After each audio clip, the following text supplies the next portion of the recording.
छोलिया हो या लोबिया, सफेद चने या काले चने, सब कुछ मजेदार बने। सीडीएस की रक्षा मंत्री से मुलाकात हुई है। ये एक और बड़ी खबर सामने आ रही है।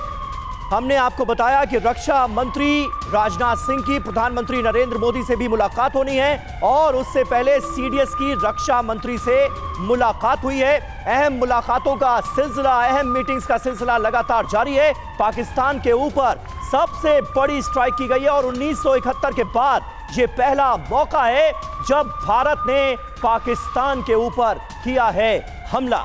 सुमित, इस मुलाकात को लेकर क्या जानकारी?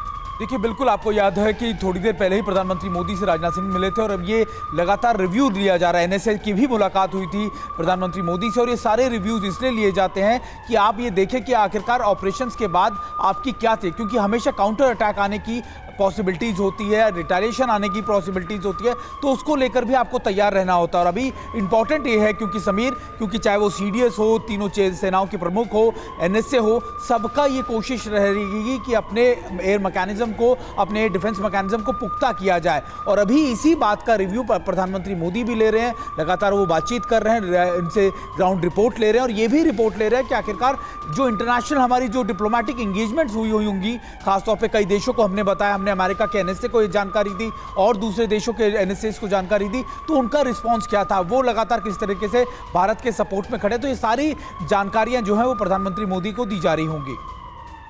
बिल्कुल, और कैप्टन श्याम भी हमारे साथ मौजूद हैं। कैप्टन श्याम, बड़े हमलों को अंजाम दिया गया है, आपका रिएक्शन मैं लूंगा, लेकिन इस बीच एक बड़ी जानकारी, ये आंकड़ा जरा गौर कीजिए, इस आंकड़े पर नजर डालिए। 100 का आंकड़ा है। पीओके में 100 आतंकी ढेर हुए हैं, ये जानकारी सामने आ रही है। इस स्ट्राइक में 100 के करीब आतंकी ढेर हुए हैं। हिजबुल मुजाहिदीन के 2 ठिकानों को ध्वस्त किया गया है। इसके अलावा लश्कर और जैश के आतंकी ठिकानों को तबाह कर दिया गया है, बर्बाद कर दिया गया है। पीओके में मुजफ्फराबाद में 2 स्ट्राइक्स अंजाम दी गई हैं। भारत के इस हमले में तकरीबन 100 आतंकी मारे गए हैं और अब एक एक करके उन आतंकियों की पूरी डिटेल सामने आने लगी है, उनके नाम सामने आने लगे हैं और ये फहरिस्त, यकीन जानिए, इस बार बहुत लंबी है।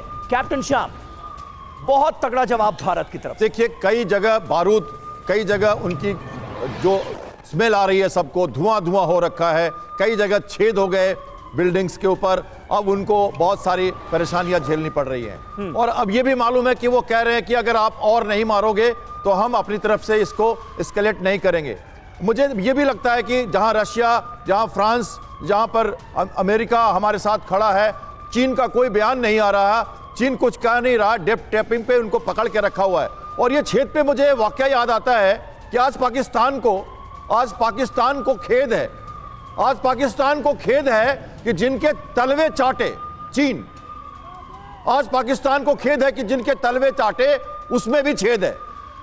तो ये बात हो रखी है, अब उसको कोई भरोसा नहीं है कि चीन भी उसकी मदद करेगा। तो सीधा सीधा वहां बयान आ गया है कि अगर आप स्केलेट नहीं करोगे तो हम अब कुछ नहीं करेंगे। और ये तो होना ही था, क्योंकि स्टेप अप, एक तरफ आप शातिर हो तो हम समझदार हैं, आप बौखला गए हो, हम बहुत ही तरह से बिंदास हैं, हम सब काम सीडीएस मिलने गए। अरे ये तो थिएटर कमांड का रिहर्सल कर रहे हैं, सारी बातें हमारे यहाँ चल रही है। जापान के डेलीगेशन से कल ही परसों हमारे तीनों चीफ मिल रहे थे, 2 दिन के बाद स्ट्राइक की प्लानिंग कर रहे थे वहां। क्या डेमोक्रेसी है हमारी, क्या गंभीरता है, क्या सौम्यता है, क्या विचार है हमारे। हम तो आपसे बहुत बड़े हैं, हमें ये छोटी मोटी स्ट्राइक से कोई खास नहीं, हम अपना काम कर रहे हैं, देश चल रहा है, आप घबराओ मत, हमारे पास बहुत कुछ करने के लिए है। ये आपको मैसेज मिलना चाहिए और इसीलिए मैं कह रहा हूं कि ये तो होना ही था।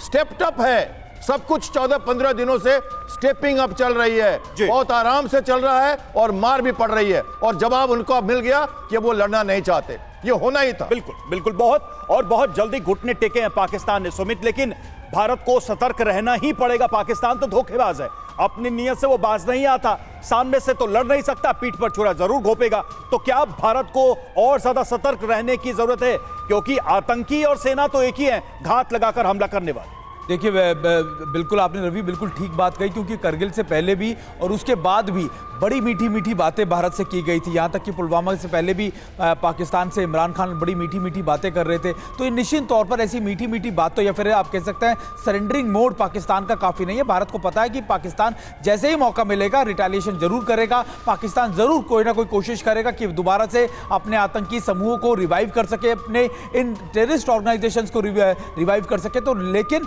इंपॉर्टेंट ये है कि अब जो भारत की तरफ से रिस्पांस मिला है, अभी इससे उभरने में पाकिस्तान को टाइम लग जाएगा, क्योंकि अभी पाकिस्तान इतने पैनिक में है। क्योंकि देखिए इतने बड़े एयर स्ट्राइक्स हुई और पाकिस्तान के एयर डिफेंस मैकेनिज्म कुछ नहीं कर पाए, एयर डिफेंस की तरफ से कुछ नहीं कर पाए। यहां तक कि जो पाकिस्तान दम भरता था JF-17 का, F-16 का, वो तक कुछ नहीं कर पाए। तो आप मानिए कि पाकिस्तान के पास करने लायक ऑप्शन थे भी नहीं। लेकिन फिर भी पाकिस्तान ये कोशिश करेगा कि जो मदद उसे तुर्की से मिल रही है, चीन से मिल रही है, उसका इस्तेमाल भारत के खिलाफ करे। और ऐसे में भारत को डबल आप कह सकते हैं कि सतर्क रहने की जरूरत है, क्योंकि पाकिस्तान ना सिर्फ अपने प्रॉक्सी से, अपने आतंकी संगठनों से, बल्कि खुद भी अपनी फोर्सेस से बड़े रिटेलिएशन करने की कोशिश जरूर करेगा। बिल्कुल बिल्कुल सही बात है कि भारत को सतर्क रहने की जरूरत है, और आई एम श्योर कि भारत पूरी तरह से सतर्क होगा भी। और तमाम तैयारियों को अंजाम देने के बाद ही इस स्ट्राइक को अंजाम दिया गया है, क्योंकि 1-2 दिन नहीं 15 दिन हमने इंतजार किया है और पूरी तैयारी के साथ दुश्मन पर धावा बोला है। दुश्मन कौन? पाकिस्तान में बैठे आतंक के आका। अब छोलिया हो या लोबिया, सफेद चने या काले चने, सब कुछ मजेदार बने।